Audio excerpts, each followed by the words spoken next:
In 1973, a retired postmistress from Dorset ran her entire life from a single notebook on the kitchen counter. Today, apps cost £12 a month to do what she did with 50 pence. Number 14 on this list was recommended by district nurses in the 1980s, and hospitals are rediscovering why it works. Number 7 involves something most people throw away, yet it prevents the kind of chaos that leads to falls and missed tablets. These habits were passed over garden fences and shared at Women's Institute meetings. Subscribe and stay for the full list. Let us count down the 20 genius British household habits for seniors living alone. Number 20. The weekly station system. Every organized home in post-war Britain had what mothers called stations. Not train stations, but dedicated spots where specific tasks happened and specific items lived. The bill station sat near the telephone. The medication station lived on the kitchen windowsill. The key station hung by the front door, never anywhere else. For seniors living alone, stations eliminate the mental load of remembering where things are. Age UK found that searching for lost items accounts for nearly 40 minutes of stress per day for those over 70 living independently. 40 minutes that could be spent in the garden or on the phone with grandchildren. The trick is consistency. Once a station is established, it never moves. Your grandmother did not have a label maker or color-coded bins. She had habit, repetition, and the iron discipline of someone who knew that chaos started the moment you put something down without thinking. Number 19. The Monday purse check. Every Monday morning, before the week began in earnest, sensible women across Britain sat at the kitchen table and checked their purse. They did not just count their money, although that sometimes happened. They checked that membership cards were present, the prescription prepayment certificate was in its sleeve, and the emergency contact card was tucked behind the driving license. For seniors living alone, the Monday purse check prevents that horrible moment at the pharmacy counter when you cannot find your exemption card.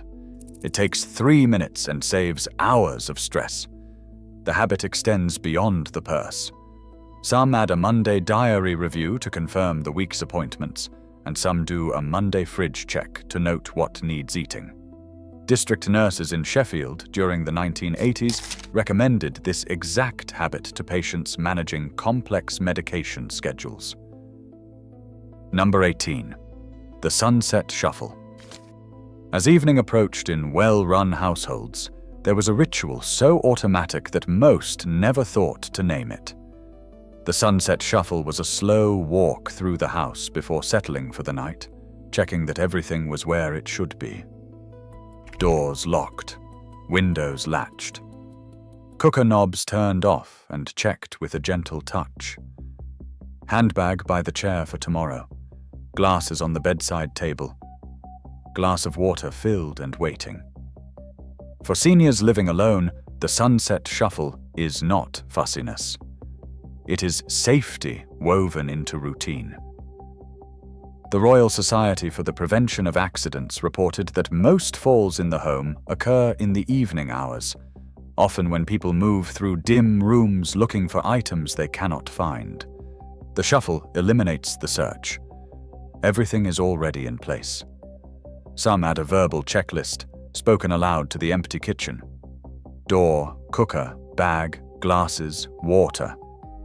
The sound of your own voice confirming each item lodges the habit deeper than silent thought ever could. Your mother did this every night of her married life. She just never told you it had a name. Number 17. The one-touch rule. In cramped post-war flats where space was precious, housewives developed a habit that modern productivity experts now call one touch. When you pick something up, you put it away, not down. Away. The post arrives. You do not set it on the counter to deal with later. You stand at the bin, sort things immediately, and file what matters. The coat comes off. It goes on the hook, not over the chair. For seniors living alone, One touch prevents the slow accumulation of clutter that makes homes feel overwhelming. It prevents the tower of post that becomes too daunting to sort. The physical benefits matter too. Each trip to put something away is a few more steps, a few more movements. Occupational therapists now prescribe this habit to patients recovering from hip replacements. Number 16. The labeled freezer system. Chest freezers arrived in British homes during the 1960s, and with them came a new problem. What on earth was that foil-wrapped lump at the bottom? And when did it go in? Sensible cooks developed the labeled freezer system and never looked back. Every item entering the freezer gets a label. Masking tape and permanent marker work perfectly. Contents and date, nothing more. Shepherd's pie, 14th of March. Chicken portions, 2 for 1 Tesco, 22nd of February. Batch of scones, June. For seniors living alone, this system prevents waste and ensures variety. No more defrosting mystery parcels only to discover 3 portions of the same casserole. No more finding something from 2 years ago that should have been eaten 18 months prior. The organized freezer becomes a menu of options. Tuesday feeling tired? There is a cottage pie from last month, ready to heat. Unexpected visitor? Those scones will defrost by tea time. The freezer stops being a graveyard of forgotten food and becomes a genuine asset.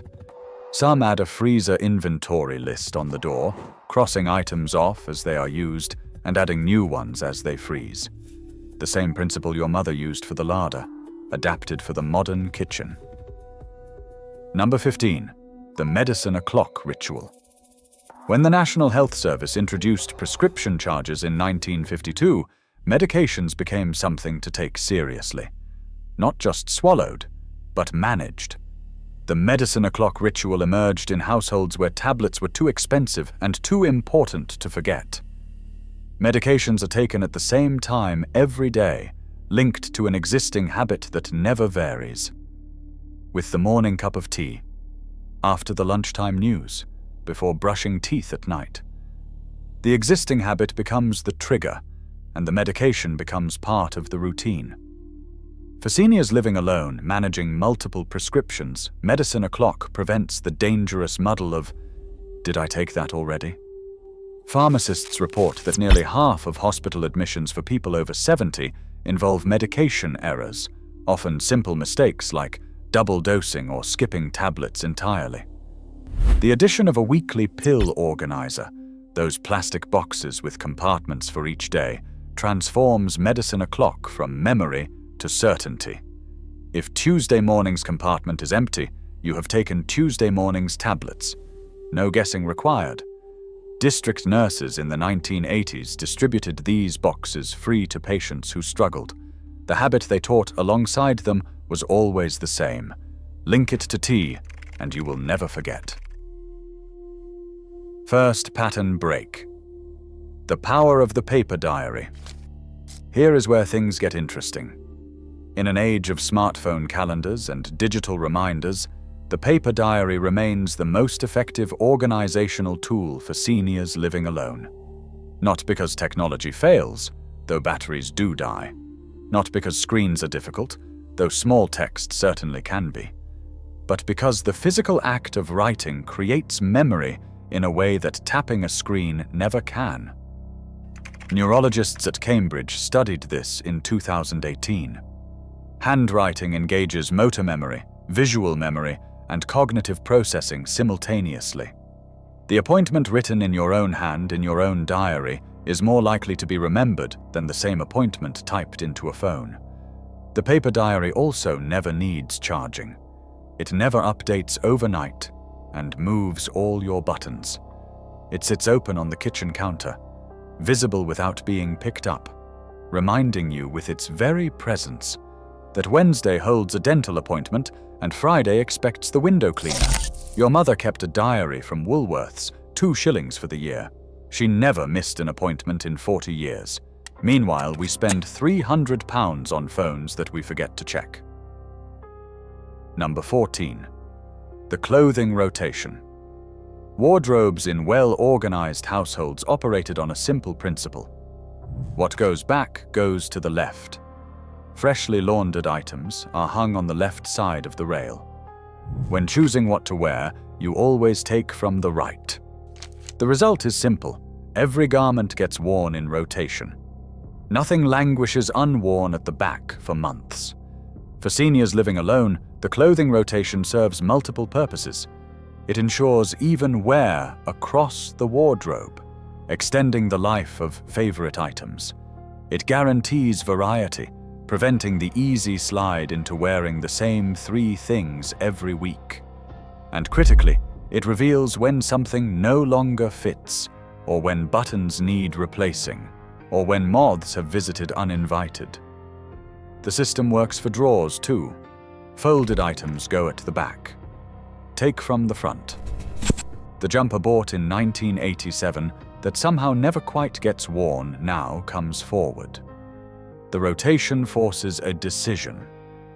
Wear it or donate it. No more hiding from choices. Occupational therapists now recommend this exact system to patients who struggle with decision fatigue.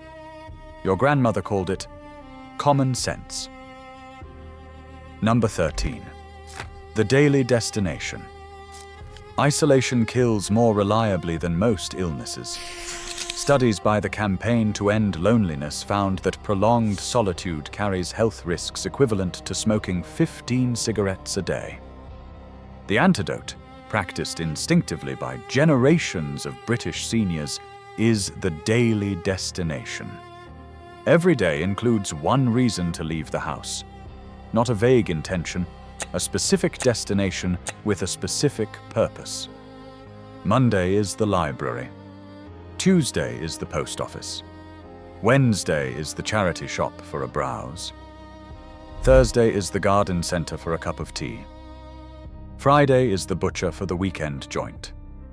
The daily destination provides structure, exercise, and human contact. The librarian learns your name. The woman at the post office asks after your grandchildren. The volunteers at the charity shop save items they think you might like. Community builds one small trip at a time. For seniors living alone, the daily destination is not indulgence, it is medicine. The walk keeps muscles working. The conversation keeps the mind sharp. The purpose keeps despair at bay.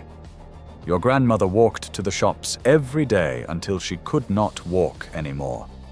She knew what researchers are only now proving.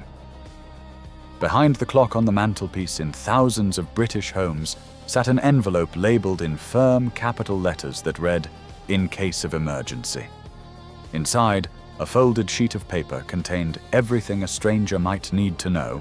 It should include full name and date of birth, NHS number, GP surgery name and telephone number, next of kin with contact details, a list of current medications, allergies clearly marked, and the location of the spare key. For seniors living alone, the emergency envelope can mean the difference between swift treatment and dangerous delay. Paramedics arriving at a home where someone has fallen need this information immediately. Neighbors called to help during a power cut need to know who to ring. The envelope provides answers when you may not be able to speak. Modern versions include the lion's message in a bottle scheme, a small container kept in the fridge where emergency services know to look. But the principle remains unchanged from the handwritten envelope your grandmother kept behind the carriage clock. Prepare for trouble before it arrives. Number 11. The social Sunday call. Before mobile phones made constant contact possible, families operated on the Sunday call system. Every Sunday evening, at an agreed time, the telephone rang. Children checked on parents. Siblings checked on each other. For seniors living alone, the social Sunday call provides a safety net woven from habit.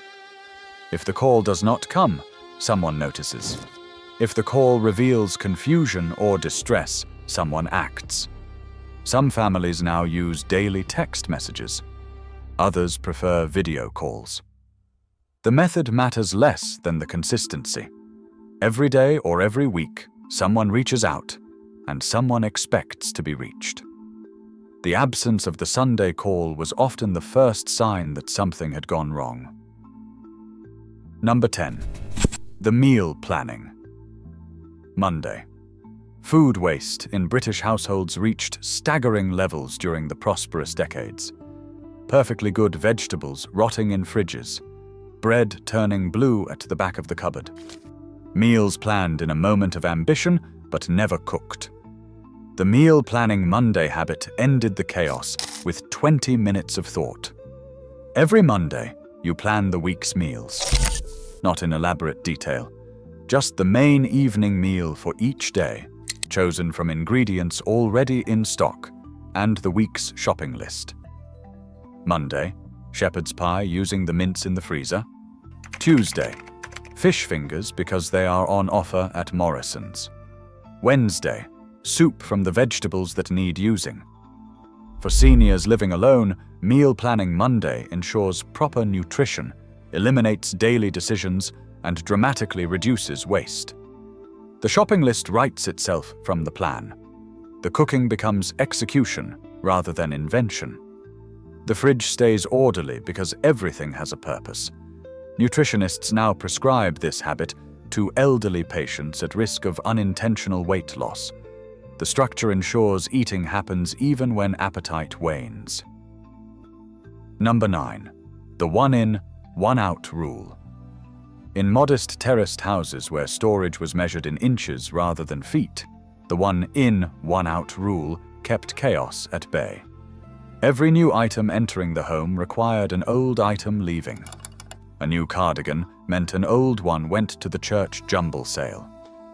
For seniors living alone, one in, one out prevents the slow suffocation of clutter that makes homes difficult to navigate. It forces regular decisions about what truly matters. The rule also provides regular donation opportunities, keeping that connection to community alive. The charity shop expects your visits. Your grandmother's house contained only what she used, not because she lacked means, but because she lacked tolerance for clutter. Number 8. The bright light morning. Seasonal affective disorder was not named until 1984, but British housewives had been fighting winter darkness for generations. The habit was simple. Every morning, regardless of the weather, curtains were opened fully and the lights were switched on bright.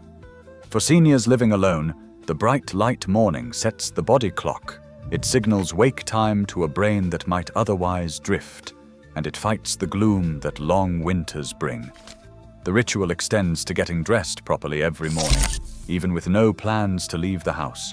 Proper clothes, a washed face, brushed hair. The bright light morning becomes real morning, and the day has structure. Second pattern break. The power of the written list. Here is another truth that modern life has tried to obscure. The written list outperforms the mental note every single time. Not because we are forgetful, though memory does change with age, but because the act of writing transforms intention into commitment. The shopping list on the kitchen counter means nothing gets forgotten at Sainsbury's. The to-do list on the hall table means tasks get done rather than vaguely worried about. The list of questions for the doctor means the appointment actually covers what matters instead of ending with, "Oh, I meant to ask about my knee." For seniors living alone, the written list serves another purpose. It provides evidence. Evidence that you remembered, evidence that you planned. Evidence when someone suggests you might need help, that you are managing just fine on your own. Your mother's lists filled notepads. Shopping. Jobs for Saturday. Christmas cards to send. People to telephone. She never trusted her memory alone, and her memory never let her down. Number 7. The used envelope system. Every piece of post that arrives in a brown envelope becomes a free notepad. The back of the envelope is pristine, perfect for lists, notes, reminders, and telephone messages. A small basket near the telephone holds the collection, ready for use. For seniors living alone, the used envelope system solves the eternal problem of never having paper when you need it. The number the pharmacist gives you gets written immediately, not trusted to memory. The message from the neighbor gets recorded word for word. The reminder about the gas meter reading has a home. The habit prevents that frantic search for a pen and paper while someone waits on the line. The basket is always there. The envelopes are always ready. The system costs nothing and fails never.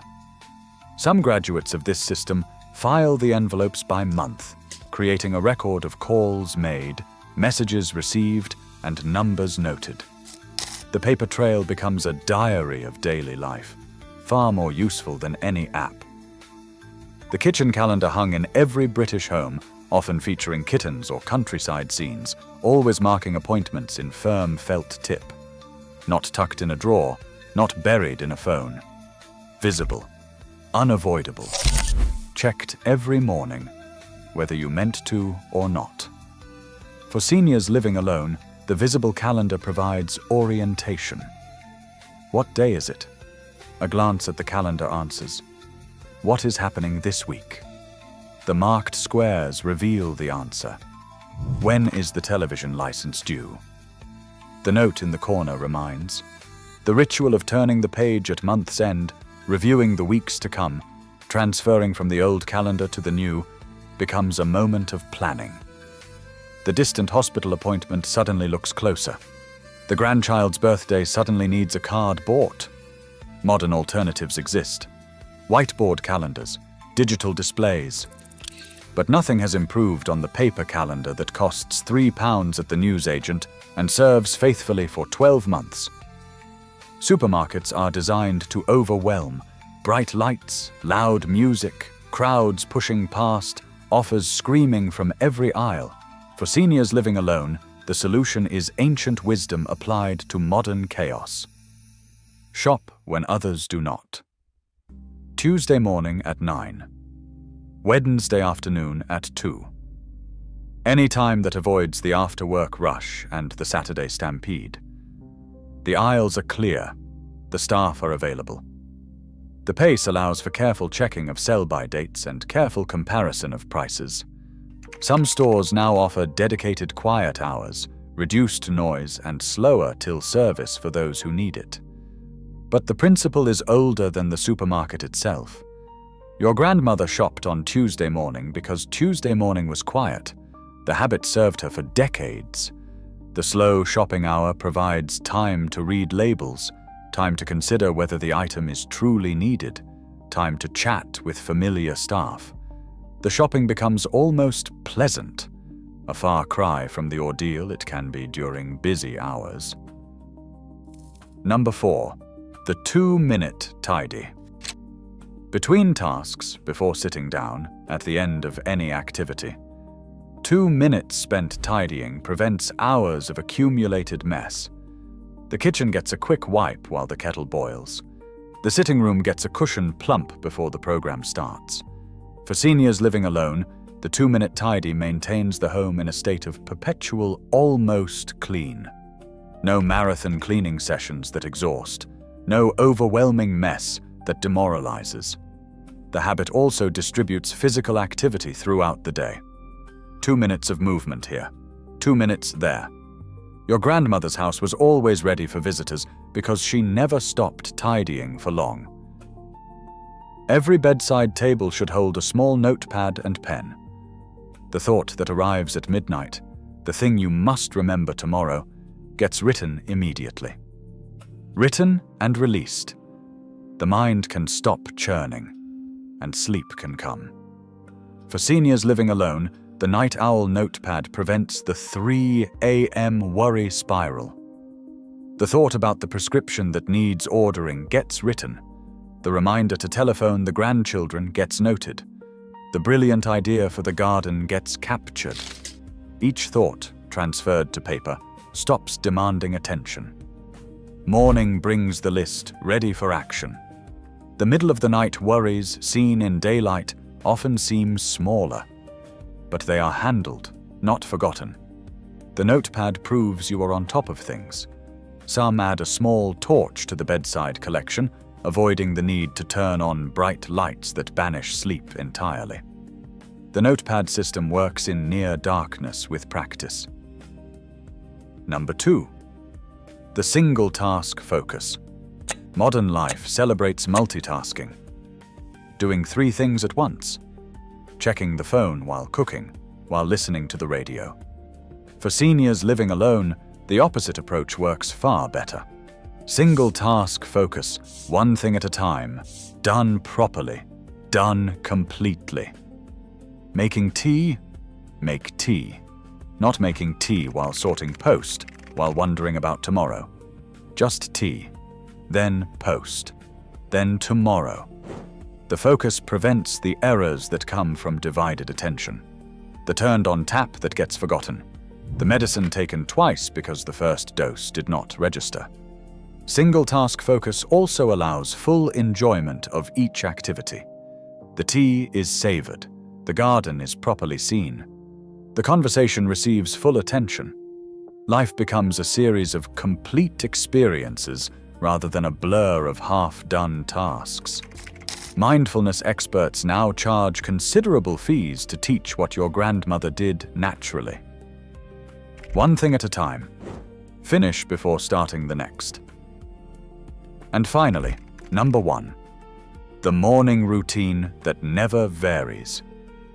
Above all other habits, the morning routine anchors the day for seniors living alone. It is the non-negotiable sequence that happens every morning, regardless of mood, regardless of weather, regardless of any reason to stay in bed. Wake at the same time. Rise immediately. Bathroom. Dressed in proper clothes. Kettle on. Breakfast eaten at the table, not standing at the counter. Tablets taken. Diary checked for the day's plans. Then and only then, the day properly begins. The morning routine provides structure when no job demands punctuality, no children need the school run, no external force shapes the hours. Without it, days blur into shapeless time. With it, every day has a beginning, a middle, and an end. Geriatricians now prescribe morning routines to patients showing early cognitive changes. The structure supports memory when memory needs support. The routine provides answers when questions arise. What do I do now? The routine knows. Your grandmother rose at 7 every day of her widowhood. She dressed, she breakfasted, she started her day. Not because anyone demanded it, because she understood that the routine was the foundation everything else rested upon. Here is my challenge to you. Try one of these habits this week. Just one. The visible calendar on the kitchen wall. The Monday purse check.